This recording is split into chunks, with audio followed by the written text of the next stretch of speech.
পৃথিবীর অন্যতম ধনী দেশ দুবাই হঠাৎ ঝড় বৃষ্টি ও বন্যায় প্লাবিত। রাজকীয় বাড়িগুলো পানি ছমছম হয়ে আছে, দামি বিলাসবহুল গাড়িগুলো চলার অনুপযোগী হয়ে পড়ে আছে। অন্যতম ব্যস্ততম এয়ারপোর্টের রানওয়েগুলো পানিতে ডুবে থাকায় শতাধিক ফ্লাইট ক্যান্সেল। ধনীঘরের হয়েও ময়লা পানি দিয়ে যাতায়াত করতে হচ্ছে, রাস্তা দিয়েই চালাতে হচ্ছে সস্তা প্লাস্টিকের নৌকা। জলাবদ্ধতায় অস্বস্তিকর জীবনযাপন করতে বাধ্য হচ্ছে বাসিন্দারা। মূলত দুবাই একটি মরুর দেশ হওয়ায় বৃষ্টিপাত তেমন হয় না বছর জুড়ে, তাই নেই পানি নিষ্কাশনের পর্যাপ্ত ব্যবস্থা।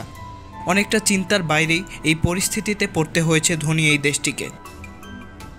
এই অস্বাভাবিক অবস্থার জন্য জলবায়ুর পরিবর্তনকেই দায়ী করছে বিজ্ঞানীরা। আরও একটি কারণ হতে পারে ক্লাউড সিডিং বা কৃত্রিম বৃষ্টিপাত ঘটানো।